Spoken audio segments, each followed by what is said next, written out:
তুশরিক বিল্লাহ ইন্নাশ শিরকা লাযুলমুন আযীম। লুকমান হাকিম তার সন্তানকে কাছে বসায়া নসিহত করে নাই, সন্তান তুমি আল্লাহ তাআলার সাথে কখনো শিরিক করবে না, কারণ শিরিক করা সবচাইতে বড় জুলুম। আল্লাহ তাআলা তোমাকে সৃষ্টি করেছেন আল্লাহর সাথে শিরিক করার জন্য না, তোমাকে দুনিয়াতে পাঠিয়েছেন শিরিক করার জন্য না। তোমাকে আল্লাহ তাআলা কত নিয়ামত দিয়েছেন, তোমার যা কিছু আছে সব দিয়েছেন আল্লাহ। আচ্ছা বলেন তো কি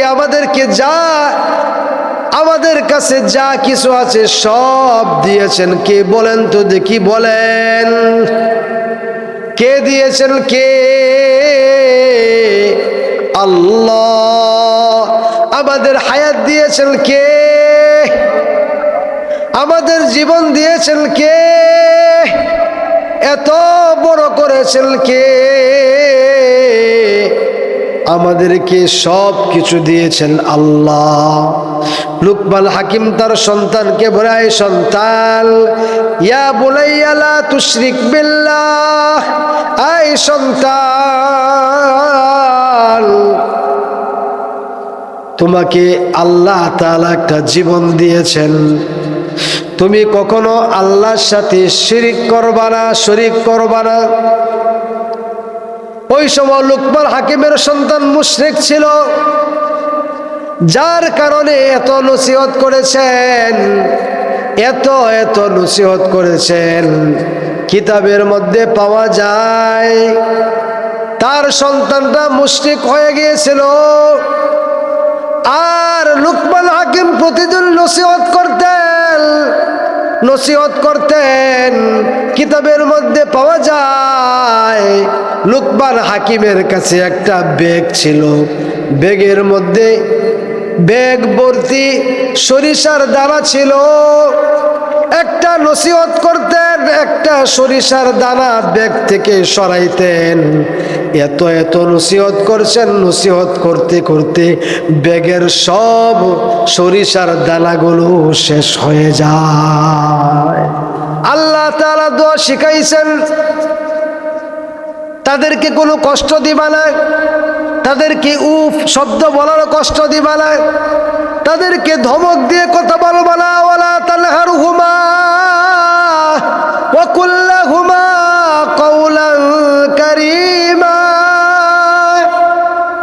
তাদেরকে তুমি ধমক দিয়ে কথা বলবা না, কারণ মানুষ যখন বৃদ্ধা হয়ে যায় তখন সে ছোট বাচ্চার মতো হয়ে যায়, তখন তার কোনো হিতাহিত জ্ঞান থাকে না। মুহতারাম হাজিরিন, আপনারা হয়তো শুনেছেন দুনিয়াতে আমার বাবা আমাদেরকে ছোট রেখে দুনিয়া থেকে বিদায় হয়ে যায়। আমার মা আমাদেরকে অনেক কষ্ট করে প্রতিপালন করেছেন, অনেক কষ্ট করে প্রতিপালন করেছেন। এতটুকু বড় হয়েছে, সবচেয়ে বড় অবদান আমার মার।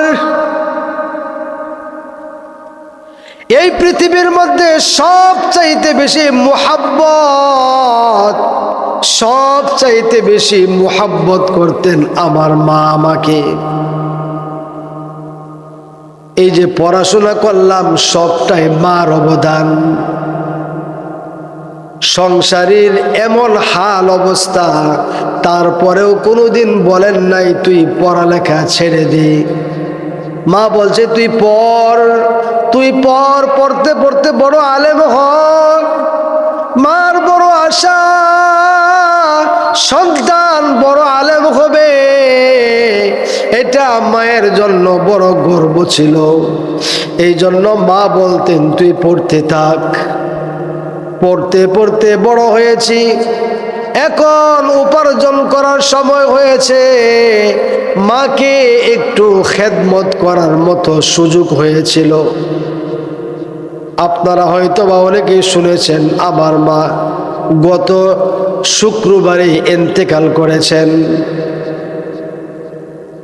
আমার বড় একটা নিয়ামত ছিল, নিয়ামত দুনিয়াতে বড় একটা নিয়ামত ছিল আমার মা। যখন আমি বাড়িতে যাইতাম, যদি রাত 3টা বাজেও যাইতাম, মা সজাগ হয়ে যাইত।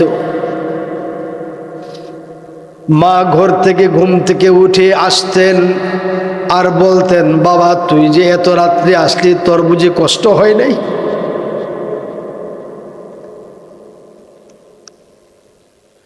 তোর কি রাস্তাঘাটে কোনো সমস্যা হয় নাই?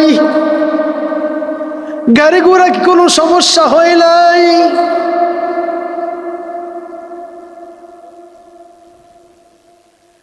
এত রাত্রে তুই কেমনে আসলে? মা ঘর থেকে ঘুম থেকে উঠে এগুলো জিজ্ঞাসা করতেন। মা বলতেন, সর্বপ্রথম হাত মুখ ধুয়ে তুই খেয়ে নে আগে। আমার একটা নিয়ামত ছিল, আমার একটা বড় হাতিয়ার ছিল, হাতিয়ার, দোয়া করার একটা হাতিয়ার ছিল। আমি যতদিন দুনিয়াতে ছিলাম, আমার মা যতদিন দুনিয়াতে ছিলেন, আমি একটা কথাই ভাবতাম যে আমার মায়ের দোয়া আছে আমার জন্য, আমার কাছে আমার মায়ের দোয়া আছে, দোয়ার জন্য আমি বেঁচে আছি। এই নিয়ামতটাও গত শুক্রবারে আল্লাহ তাআলা নিয়ে গেলেন। মার কোনো খেদমত করতে পারি নাই। মা যে আমাদের জন্য এত কষ্ট করেছেন, মার জন্য কিছুই করতে পারি নাই। মার জন্য কি করব? যখন আমি উপার্জন করতে শিখেছি, মা দুনিয়া থেকে বিদায় হয়ে গেছে। এই জন্য আমল একটাই করি, আল্লাহ তাআলা শিখিয়ে দিয়েছেন, যদি কোনো পিতামাতা দুনিয়া থেকে বিদায় হয়ে যায়, আল্লাহ তাআলা শিখিয়ে দিয়েছেন, রব্বির হামহুমা কামা রব্বায়ানি সগীরা।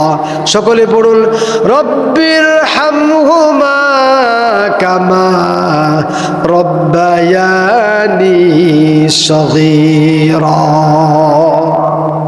মা, আল্লাহ আমাদেরকে যেরকম ভাবে আমাদের পিতামাতা প্রতিপালন করেছেন, তুমিও কবরের মধ্যে তাদেরকে তোমার রহমতের চাদর দিয়ে ঢাকে দিও আল্লাহ।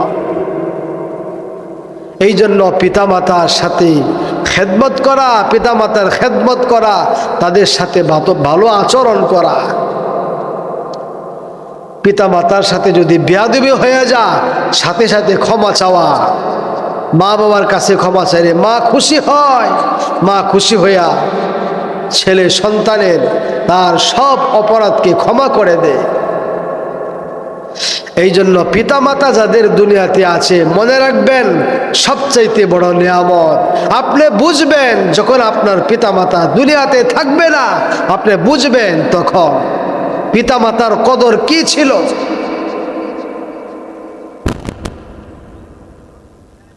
মুহতারাম হাজিরিন, এই জন্য পিতামাতার যারা দুনিয়াতে আছে, 1 নাম্বার আজমত, তাদেরকে পরিপূর্ণ সম্মান করা, পরিপূর্ণ সম্মান করা।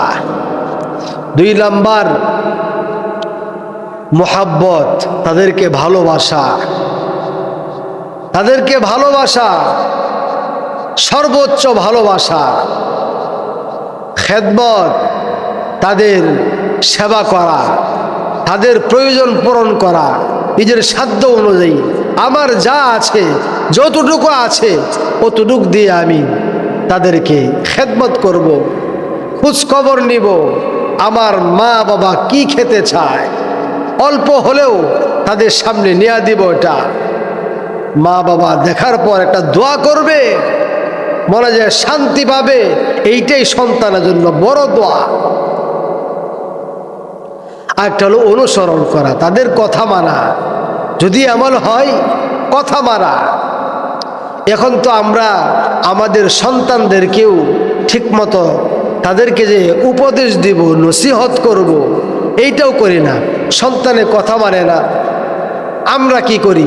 আমরা সন্তানদেরকে বুঝাইতে পারি না।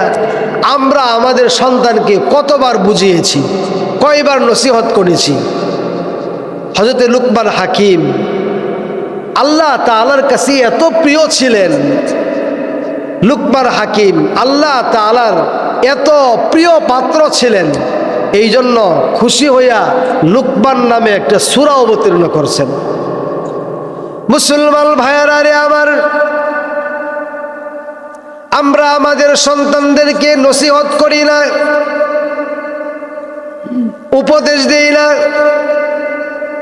কিন্তু লুকমান হাকিম তার সন্তানকে কতগুলো নসিহত করেছেন। কিতাবের মধ্যে পাওয়া যায় লুকমান হাকিম তার সন্তানকে 30,000-এর বেশি নসিহত করেছেন, উপদেশ দিয়েছেন। আল্লাহ তাআলার কাছে যে সমস্ত উপদেশগুলো পছন্দ হয়েছে তা সূরা লুকমানের মধ্যে আল্লাহ তাআলা উল্লেখ করেছেন, তুলে ধরেছেন। কি নসিহত করতেন? وَإِذْ قَالَ لُقْمَانُ لِابْنِهِ وَهُوَ يَعِظُهُ يَا بُنَيَّ لَا تُشْرِكْ بِاللَّهِ يَا بُنَيَّ لَا تُشْرِكْ بِاللَّهِ يَا بُنَيَّ لَا تُشْرِكْ بِاللَّهِ إِنَّ الشِّرْكَ لَظُلْمٌ عَظِيمٌ। লুকমান হাকিম তার সন্তানকে কাছে বসায়া নসিহত করে নাই, সন্তান তুমি আল্লাহ তাআলার সাথে কখনো শিরিক করবে না, কারণ শিরিক করা সবচাইতে বড় জুলুম। আল্লাহ তাআলা তোমাকে সৃষ্টি করেছেন আল্লাহর সাথে শিরিক করার জন্য না, তোমাকে দুনিয়াতে পাঠিয়েছেন শিরিক করার জন্য না। তোমাকে আল্লাহ তাআলা কত নিয়ামত দিয়েছেন, তোমার যা কিছু আছে সব দিয়েছেন আল্লাহ। আচ্ছা বলেন তো কি আমাদের কাছে যা কিছু আছে সব দিয়েছেন কে? বলেন তো দেখি, বলেন কে দিয়েছেন? কে? আল্লাহ। আমাদের হায়াত দিয়েছেন কে? আমাদের জীবন দিয়েছেন কে? এত বড় করেছেন কে? আমাদেরকে সব কিছু দিয়েছেন আল্লাহ। লুকমান হাকিম তার সন্তানকে বলে, আয় সন্তান, ইয়া বুনাইয়া লা তুশরিক বিল্লাহ, আয় সন্তান, তোমাকে আল্লাহ তাআলা একটা জীবন দিয়েছেন, তুমি কখনো আল্লাহর সাথে শিরিক করবা না, শরীক করবা না। ওই সময় লুকমান হাকিমের সন্তান মুশরিক ছিল, যার কারণে এত নসিহত করেছেন, এত নসিহত করেছেন। কিতাবের মধ্যে পাওয়া যায় তার সন্তানটা মুশরিক হয়ে গিয়েছিল, আর লুকমান হাকিম প্রতিদিন নসিহত করতেন। কিতাবের মধ্যে পাওয়া যায় লুকমান হাকিমের কাছে একটা ব্যাগ ছিল, ব্যাগের মধ্যে ব্যাগ ভর্তি সরিষার দানা ছিল। একটা নসিহত করতেন, একটা সরিষার দানা ব্যাগ থেকে সরাইতেন। এত নসিহত করছেন, নসিহত করতে করতে ব্যাগের সব সরিষার দানাগুলো শেষ হয়ে যায়। মুসলমান ভাইয়েরা আমার, এই জন্য সন্তানদেরকে নসিহত করতে করতে দেখবেন এক সময় সে ভালো পথে চলে এসেছে। এই জন্য সন্তানদেরকে মারধর না করা, বেশি বেশি উপদেশ দেওয়া, এক সময় বুঝাইতে দেখবেন সে একজন আল্লাহর প্রিয় বান্দা হয়ে যাবে। এই জন্য সন্তানদেরকে নসিহত করা। আমি বলতেছিলাম যে পিতা মাতার কথা শোনা, সেটা যদি আল্লাহ এবং তার রাসূলের সাংঘর্ষিক না হয়, নাফরমানি না হয়, তাহলে পিতা মাতার কথা মান্য করা। আর যদি না মানা হয়, আল্লাহ তাআলার কাছে জবাব দিতে হবে। পিতা মাতার অনুসরণ করা, যদি তারা ভালো কথা বলে তাদের কথা শ্রবণ করা, শোনা। শুনলে কি হয়? পিতা মাতার কথা শুনলে অনেক লাভ, অনেক লাভ। পিতামাতা যখন সন্তানের জন্য দোয়া করবে, এই দোয়া আল্লাহ তাআলার কাছে ডাইরেক্ট কবুল হয়ে যায়, ডাইরেক্ট কবুল হয়ে যায়। আপনি এই পৃথিবীর মধ্যে এমন কেউ নাই যে যার চেহারা একবার নজর করে দেখলে একটা কবুল হজের সব পাওয়া যায়, এমন কোনো চেহারা পৃথিবীর মধ্যে নাই। কিন্তু আল্লাহর রাসূল বলেন, যদি কোনো সন্তান তার মায়ের চেহারাটা একবার মোহব্বতের সহিত নজর করে তাকায়, তাহলে আল্লাহ তাআলা তার আমল নামায় একটা কবুল হজের সওয়াব দান করে দেন। এমন কোনো চেহারা নাই, আর এমন কোনো গ্যারান্টি নাই। যদি কেউ দুনিয়াতে কারোর জন্য দোয়া করে, তাহলে তার দোয়া আল্লাহ তাআলার কাছে ডাইরেক্ট কবুল হয়ে যায়, কোনো গ্যারান্টি নাই। কিন্তু যদি পিতামাতা সন্তানের জন্য দোয়া করে, তাহলে সেই দোয়া আল্লাহ তাআলা অবশ্যই কবুল করে। 3 ব্যক্তির দোয়া কবুল। 1 নাম্বার মুসাফির। যে ব্যক্তি মুসাফির, আমি মুসাফির, আমি দূর থেকে, সেই সুদূর আপনার নারায়ণগঞ্জ থেকে এসেছি, আমি মুসাফির, মুসাফিরের দোয়া আল্লাহ তাআলার কাছে কবুল হয়, হাদিসের মধ্যে আছে। 2 নাম্বার পিতামাতার দোয়া, সন্তানের জন্য পিতামাতার দোয়া, সেই দোয়া কবুল। 3 নাম্বার মজলুম ব্যক্তির দোয়া, মজলুম ব্যক্তির দোয়া কবুল, আল্লাহ তাআলা তার দোয়া কবুল করেন। তো 3 জনের দোয়ার মধ্যে একটা হলো পিতামাতার দোয়া। মুহতারাম হাজিরিন, আমাদের একটু কার কার পিতামাতা দুনিয়াতে জীবিত নাই, একটু হাতটা উঠায় দেখি, দেখাই তো দেখি, হাতটা উঠায় দেখায়। কারো বাবা নাই বা কারো মা নাই, অথবা দুনিয়াতে তাদের কেউই নাই। যাদের নাই তারা তো আমাদের পিতামাতাকে আমরা হারিয়ে ফেলেছি। তাহলে কি করতে হবে?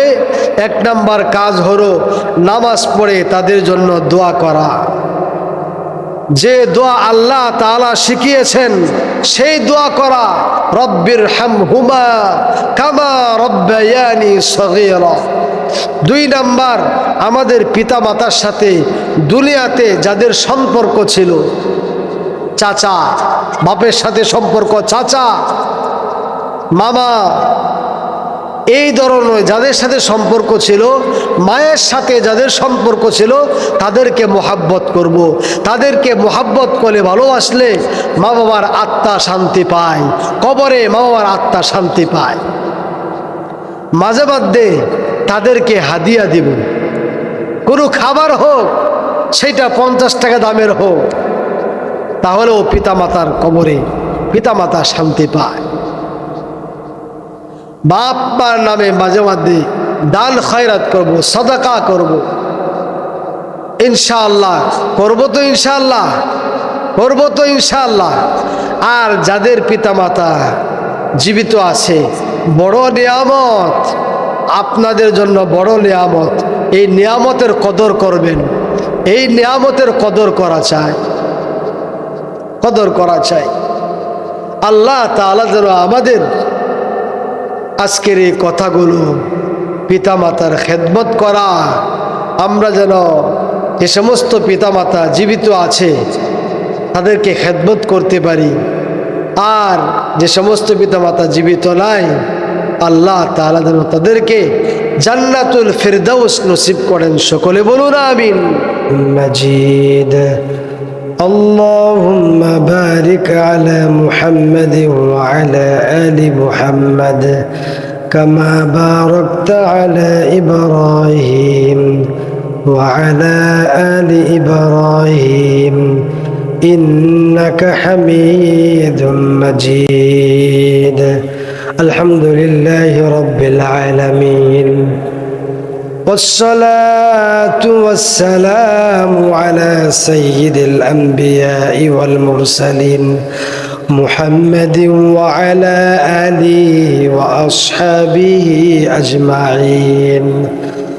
ربنا ظلمنا أنفسنا وإن لم تغفر لنا وترحمنا لنكونن من الخاسرين. ربنا آتنا في الدنيا حسنة وفي الآخرة حسنة وقنا عذاب النار. رب ارحمهما كما ربياني صغيرا. رب ارحمهما كما ربياني صغيرا. ربنا اغفر لي ولوالدي وللمؤمنين يوم يقوم الحساب.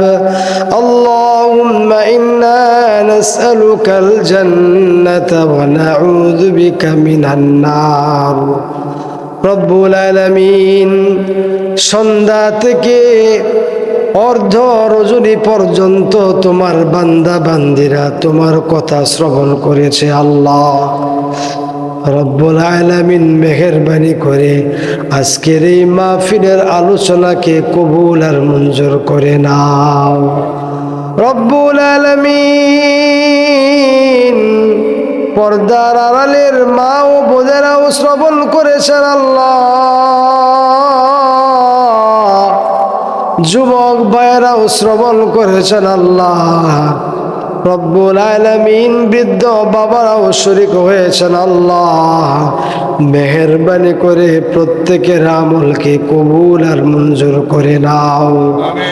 রব্বুল আলামিন আমরা যারা হাত উঠিয়েছি আল্লাহ, আমাদের অনেকের পিতা মাতা দাদা দাদি নানা নানি পাড়া প্রতিবেশী আত্মীয় স্বজন অনেকেই কবরবাসী হয়ে গেছে। আল্লাহ রব্বুল আলামিন মেহেরবানি করে তাদের কবরগুলোকে তুমি জান্নাতের বাগান বানিয়ে দাও। রব্বুল আলামিন বিশেষ করে আমাদের পিতা মাতা যারা কবরবাসী হয়ে গেছে আল্লাহ রব্বুল আলামিন অনেকে মাকে মা বলে ডাকতে পারি না আল্লাহ, বাবা বলে ডাকতে পারি না আল্লাহ, বাবাও নাই মাও নাই। আয় আল্লাহ মেহেরবানি করে তাদেরকে মাফ করে দাও। রব্বুল ইজ্জত তাদের কবরগুলোকে তুমি জান্নাতের বাগান বানিয়ে দাও। আল্লাহ রব্বুল আলামিন যে সমস্ত পিতা মাতা এখনো জীবিত আছে আল্লাহ মেহেরবানি করে তাদেরকে নেক হায়াত দান করো। আল্লাহ রব্বুল আলামিন তাদেরকে সর্বহালতে ভালো রাখো। অনেকে অসুস্থ আছে আল্লাহ সুস্থতার নিয়ামত দান করে দাও। যারা অভাবগ্রস্তের মধ্যে আছে অভাবকে তুমি দূর করে দাও। আয় আল্লাহ যারা ঋণগ্রস্তের মধ্যে আছে ঋণ পরিশোধ করার মতো তৌফিক দাও। আল্লাহ রব্বুল আলামিন যুবক ভাইদেরকে হযরতে আবু বকর ওমর উসমান আলীর মতো বানিয়ে দাও। আল্লাহ মা বোনদেরকে হযরতে খাদিজা ফাতেমা আয়েশার মতো বানিয়ে দাও। আয় আল্লাহ আজকের এই মাহফিলের মধ্যে যারা শ্রম দিয়েছেন টাকা পয়সা দিয়ে সাহায্য করেছেন আল্লাহ, যারা কথা বলে সাহায্য করেছে আল্লাহ মেহেরবানি করে তাদেরকে তুমি কবুল করে নাও। বেলালের মতো বানিয়ে দাও, হানজালার মতো বানিয়ে দাও। আল্লাহ রব্বুল আলামিন যারা এই আজকের মাহফিল আয়োজন করেছে আল্লাহ রব্বুল আলামিন তাদের এই কষ্ট শ্রমকে কাল কিয়ামতের দিন নাজাতের জরিয়া বানিয়ে দিও আল্লাহ রব্বুল আলামিন। অনেক প্রবাসী ভাইয়েরাও দোয়া চেয়েছে আল্লাহ, এই মাহফিলের মধ্যে তারা অনেক শ্রম দিয়েছে আল্লাহ, আর্থিকভাবে তারা সাহায্য করেছে আল্লাহ রব্বুল আলামিন। এর উসিলা করে তুমি তাদেরকে বিদেশে প্রবাসের মধ্যে ভালো হালতে রাখিও রব্বুল আলামিন। শয়তানের শয়তানি থেকে, হিংসুকের হিংসা থেকে হেফাজত করো আল্লাহ রব্বুল আলামিন। সব ধরনের বিপদ আপদ থেকে হেফাজত করো আল্লাহ। তাদের সন্তান সন্ততি, বিবি বাচ্চা সন্তান সন্ততি, তাদের জান মাল আবরু ইজ্জত ঈমান ও আমলের হেফাজত করো আল্লাহ রব্বুল আলামিন। আমাদের সাথে হযরত উলামায়ে কেরাম হাত উঠিয়েছে আল্লাহ, যুবক বাবারাও হাত তুলেছে আল্লাহ, বৃদ্ধ বাবারাও হাত উঠিয়েছে আল্লাহ, হয়তো অনেক মা বোনেরাও হাত উঠিয়েছে। যার দুইখানা হাত তোমার পছন্দ হয় তার হাতের উসিলা করে আমাদের দোয়াকে কবুল আর মঞ্জুর করে নাও। ربنا تقبل منا إنك أنت السميع العليم وتب علينا إنك أنت التواب الرحيم سبحان ربك رب العزة عما يصفون وسلام على المرسلين